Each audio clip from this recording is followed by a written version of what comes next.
오늘 본문은 바울이 하나님께 기도하는 기도의 내용입니다. 14절 15절의 말씀을 보면 이러므로 내가 하늘과 땅에 있는 각 족속에게 주 이름을 주신 아버지 앞에 무릎을 꿇고 비노니라고 기록되어져 있습니다. 에베소서에는 바울의 기도가 총 3번 기록되어져 있습니다.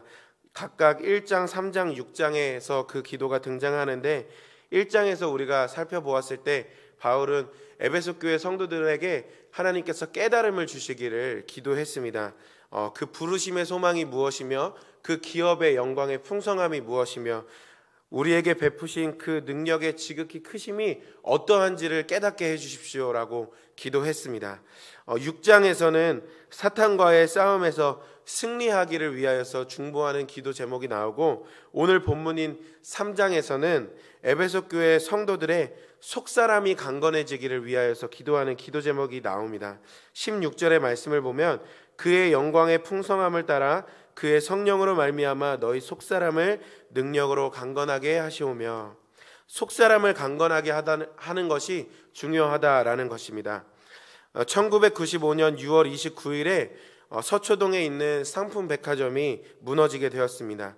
그 상품백화점은 당시 매출액을 기준으로 우리나라 업계 1위를 달리던 초호화 백화점이었다고 합니다. 이 사고로 502명이 죽게 되고 937명이 다쳤으며 6명이 실종되어 총 1445명의 인명피해를 냈던 큰 사고였다라고 합니다. 왜 이런 아찔한 사고가 났는지 알아보니 여러 이유가 있는데, 먼저 상품백화점이 지어졌던 그 토지가 본래는 주거용 토지여서 상업용 건물이 들어설 수 없는 곳인데 뇌물을 주고 허가를 받아 지어졌다라는 것입니다. 또 본래 4층짜리 건물로 지어질 예정이었던 그 설계를 따라서 지어지고 있던 중에 억지로 욕심을 내어서 5층을 올려서 증축하게 되면서 무게를 버티지 못하고 무너졌다라는 것입니다. 겉으로는 화려하고 거대해 보였던 그 건물이었지만 그 안을 속속히 들여다보니 어떻게 이 상태로 6년이나 버텼는지 그것이 기적이었다 할 정도로 1년 만에 무너졌어도 이상하지 않을 정도로 그 내실이 너무나도 부실했다라는 것입니다. 겉모습이 아닌 그 내실이 얼마나 중요한가를 우리가 다시 한번 깨닫게 됩니다. 또 제가 2013년 공익근무를 하게 되었습니다. 그때 출퇴근을 하기 위해서 자전거를 하나 사게 되었는데, 자전거를 고르는데 그 당시 자전거에 유행했던 게 아주 바퀴가 얇아가지고 그 바퀴 주위에 글씨가 이쁘게 적혀져 있는 그 예쁜 자전거가 유행했습니다. 그래서 제 이쁜 걸 타고 싶은 마음에 그 자전거를 덜컥 산 것이죠. 튼튼하고 좋은 걸 샀어야 되는데 제 자신이 어떠한지를 망각하고 예쁘다고 그 바퀴 얇은 걸로 샀다가 한 10분 타면 바퀴에 바람이 빠져서 바람 다시 넣고, 서서 바람 넣고 다시 10분 타고 가다가 바람 넣고, 바람 넣는 기계 항상 가지고 다니면서 바람 빠지면 세워서 넣고 이렇게 했습니다. 한 이틀 자전거 타다가 2년 동안 그냥 차 타고 다녔습니다. 겉모습보다 내실이 얼마나 중요한지를 제가 잘 깨달았습니다. 사도 바울은 오늘 에베소 교회 성도들을 위해 기도할 때 하나님께서 그들의 속사람을 강건하게 해달라고 기도를 하고 있습니다. 속사람의 반대말은 겉사람, 겉모습입니다. 속사람은 하나도 중요하게 생각하지 않으면서 겉만 번지르르한 신앙 갖는 것은 아무런 소용이 없다라는 것입니다. 그런데 바울이 에베소 교회 성도들을 향하여 이렇게 기도하는 것은 교회 안에서도 겉만 번지르르하고 속은 아무런 내실이 없는 그런 신앙 가지고 있는 사람이 있다라는 것입니다. 사람에게 보이려고 기도하고 사람에게 보이려고 금식하고 높은 자리에 앉기를 좋아하고 직분을 탐하고 섬기는 자리보다 섬김을 받는 자리를 좋아하는 이 모든 것이 다 속사람보다는 겉사람을 중요하게 생각하는 것입니다. 그래서 겉사람을 중요하게 생각하는 사람을 다른 말로 하면 외식하는 자다라고 이야기할 수 있습니다. 그러나 하나님께서는, 예수님께서는 외식하는 자들에게 말씀하시기를 그들은 이미 자기 상을 다 받은 자들이다 라고 이야기하셨습니다. 그렇습니다. 외식하는 자들은 그 외식함으로 인하여 받는 사람들의 존경이나 칭찬, 박수 받는 것으로 이미 다 상을 받았습니다. 그러니까 하나님께로부터는 아무런 상을 받지 못하는 것입니다. 그러나 더 이상 사람들의 인정을 떠나서 이제 그것에 연연하지 않고 하나님께서 우리에게 주시는 상 주시는 분이심을 믿고 오직 속사람과 그 믿음을 강건하게 해 나간다면 하나님께서 그들에게 상 주시는 것입니다. 사람에게 받는 상과 하나님께 받는 상의 차이가 얼마나 클까? 우리 모두가 다 하나님께로부터 상 받는 자들 되기를 소망합니다. 그렇다면 우리가 어떻게 하나님께로 상 받는 자, 어떻게 그 겉사람이 아니라 속사람을 강건하게 할 수 있는 것인가? 속사람이 강건하다는 것이 도대체 무엇인가? 함께 살펴보면 오늘 본문 17절 말씀 상반절에 믿음으로 말미암아 그리스도께서 너희 마음에 계시게 하시옵고 라고 기록하고 있습니다. 우리의 속사람이 어떻게 강건해질 수 있느냐? 그것은 우리 안에 예수님이 계실 때 강건해질 수 있다라는 것입니다. 예수님이 자기 안에 늘 머물러 계신 사람, 그 사람이 바로 속사람이 강건한 사람이다라는 것입니다. 그렇다면 우리 안에 예수님이 늘 강건하게 늘 계시는지 어떻게 알 수가 있는가? 그것은 첫 번째로 우리 안에 은밀한 죄가 다 떠나갔느냐라는 것입니다. 아내가 임신을 하고 저희 둘이서 손꼽아 기다렸던 날이 있습니다. 그 날이 바로 아이의 성별을 확인하는 날이었습니다. 얼마나 궁금한지 보통 16주가 되어야 아이의 성별을 정확하게 알 수 있다라고 이야기를 합니다. 근데 12주 때 찍었던 그 초음파 사진을 보고 이 아이의 자세가 어떠한지를 이렇게 잘 들여다보면 남자인지 여자인지 힌트를 얻을 수 있다라고 어디서 이렇게 주워 들었습니다. 그래서 제가 아내에게 임산부들이 가입하는 그 카페에 가입해서 초음파 사진 올려봐라. 그래서 그 남자인지 여자인지 한번 좀 물어봐라. 이렇게 물어보게 시켰습니다. 그래서 아내가 그 사진을 올리고 글을 올리자마자 댓글에 어머 딸이네요. 이 아이는 100% 딸입니다. 이렇게 막 댓글들이 달렸습니다. 딸을 원했던 아내는 굉장히 좋아했습니다. 그렇게 16주가 되었고 초음파 검사를 하는데 의사 선생님께서 아빠 닮기 원하세요? 엄마 닮기 원하세요? 이렇게 물어보셨습니다. 그래서 아내는 자기를 닮았으면 좋겠다고 이야기했습니다. 그때 의사 선생님께서 하시는 말씀이 그래도 첫째는 아빠 닮아야 듬직하지 않을까요? 이렇게 물으셨습니다. 아내가 급하게 물어봤습니다. 혹시 확실하지 않아서 잘못 봤을 수도 있나요? 바뀔 수 있는 확률도 있나요? 이렇게 물어봤습니다. 그랬더니 의사 선생님께서 아니요, 99.9% 아빠를 닮았습니다. 이렇게 이야기하는 것입니다. 그때 아내가 순간적으로 입에서 튀어나오는 말이 안 되는데 라고 말했습니다. 의사 선생님께서 웃으시면서 사모님, 지금은 아이가 다 들을 수 있는 때입니다. 아이가 섭섭하지 않게 조심하세요 라고 말씀하셨습니다. 그러자 아내가 그 이야기를 듣고 이 아이가 듣고 섭섭해할까 얘기도 못하고 남자 A도 좋습니다 라고 했었던 그 기억이 있습니다.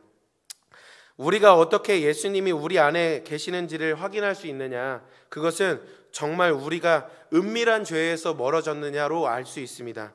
아무도 보지 않을 것 같은 곳에서도 하나님은 보고 계신다라는 것을 의식하며 살기 때문에 도저히 은밀한 죄 지을 수 없는 것입니다. 아무도 듣지 않을 것 같은 그 자리에서도 하나님은 듣고 계시는 것이기에 은밀한 죄라는 것이 있을 수 없음을 깨닫고 이제는 그 죄의 자리에서 떠나는 것, 그것이 바로 이제 우리 안에 하나님께서 늘 계시는가 점검하는 방법입니다. 창세기 39장을 보면 애굽의 노예로 팔려갔던 그 요셉이 보디발 장군의 집에서 노예로 지내게 됩니다. 그때에도 하나님께서는 요셉과 함께 하시고 또 형통하게 하심으로 말미암아 요셉이 보디발의 신뢰를 받게 되고 그의 집의 모든 소유를 관리하게 되는 그 자리까지 올라가게 되었습니다. 그런데 그때 보디발의 아내가 요셉과 동침하려고 그 요셉을 유혹하는 일이 벌어지게 됩니다. 그때 요셉이 대답하기를 이렇게 대답합니다. 이 집에는 나보다 큰 이가 없으며 주인이 아무것도 내게 금하지 아니하였어도 금한 것은 당신뿐이니 당신은 그의 아내임이라. 그리고 그 요셉이 이어서 이야기하기를 그런즉 내가 어찌 이 큰 악을 행하여 하나님께 죄를 지으리이까 라고 이야기합니다. 지금 사람의 눈을 볼 때는 보디발의 아내와 요셉 둘밖에 없습니다. 그러나 요셉은 고백하기를 내가 어찌 하나님 앞에 그 큰 죄를 범할 수 있겠습니까? 라고 고백했습니다. 하나님께서 늘 자신과 함께 하는 것을 깨달았던 그 요셉은 하나님께서 함께 하심을 믿기에 은밀한 죄 지을 수 없었던 것입니다. 겉으로는 예수님과 동행하는 척, 예수님이 그 안에 늘 머무는 척 하지만 그 안에서는 예수님이 아닌 나의 욕심, 나의 욕망, 나의 은밀한 죄를 따라 살아가는 것, 사람들의 인정을 위하여서 살아가고 존경받는 것, 박수받는 것을 위하여서 바라보면서 살아간다면 내실을 다지지 못해 붕괴했던 그 건물들처럼 우리 또한 작은 유혹과 시험에도 무너지고 또 쓰러질 것입니다. 죄를 안 지으려고 노력하는 것, 그것을 우리가 따라 살아가야 할 텐데 사실은 우리가 노력해서 죄를 이기는 것, 그것이 쉬운 일이 아니지요. 그렇게 할 수 없습니다. 그때 우리가 어떻게 해야 하느냐? 지금도 늘 우리 안에 예수님이 계시지, 우리 안에 계시는 그 예수님을 바라보는 것입니다. 주 예수님을 바라봄으로 말미암아 우리의 속사람이 날로 강건해지기를 간절히 소망합니다. 그렇다면 둘째로 예수님이 우리 안에 계시는가 알 수 있는 두 번째 방법은 이제 우리 안에 두려움과 염려, 원망이 다 떠나갔는가 점검하는 것입니다. 먼저 읽었던 17절 말씀을 이어서 하반절 말씀을 보면 너희가 사랑 가운데서 뿌리가 박히고 터가 굳어져서 라고 기록하고 있습니다. 나무를 지탱하는 가장 큰 요소는 나무가 얼마나 깊이 뿌리 내렸는가에 달려 있습니다. 또 건물이 흔들림 없이 서 있을 수 있는 것은 그 집안, 그 터가 얼마나 튼튼한지에 달려 있습니다. 우리의 신앙이 어디에 뿌리를 내리고 무엇을 터로 삼느냐에 따라 우리가 흔들림 없는 신앙을 가질 수 있습니다. 그런데 오늘 사도 바울이 기도했던 것처럼 우리가 만약에 예수님의 사랑의 뿌리에 박히고 예수님의 사랑을 터 삼아 그 위에 신앙이 세워진다면 우리는 흔들림 없는 신앙 가질 수 있게 되는 것입니다. 더 이상 두려워하거나 염려하거나 원망하지 않는 것입니다. 예수님의 사랑이 그 어느 때라도 변함이 없고 흔들림이 없기 때문입니다. 다니엘의 세 친구가 그랬던 것 같습니다. 그들은 하나님이 타는 풀무불 가운데서도 자신들을 건져내실 것이라고 확신했습니다. 더 나아가 만일 그렇게 하지 않으실지라도 우리는 왕을 절대로 섬기지 않겠다, 왕에게 절하지 않겠다라고 고백했습니다. 이 말을 오늘 말씀에 비추어서 제가 다시 말을 바꾸어 해석해 보았습니다. 이렇습니다. 하나님께서는 반드시 우리를 건져내실 것입니다. 그러나 우리를 건져내고 싶으신 하나님의 마음, 그 사랑은 여전히 우리에게 흐르고 있지만 우리의 생각으로는 하나님의 계획을 다 측량할 수 없음을 고백합니다. 만약 하나님께서 다른 뜻이 있으셔서 우리를 건져내지 않으신다 할지라도 우리는 그 하나님의 사랑을 의심하지 않습니다. 우리는 오직 우리를 사랑하시는 그 하나님만을 평생 섬기며 살겠습니다. 이들이 하나님의 사랑 안에 뿌리를 내리고 터가 굳어지니 자신들에게 닥친 그 고난과 역경으로 인하여서 염려하거나 걱정하거나 근심하고 또 원망하지 않았습니다.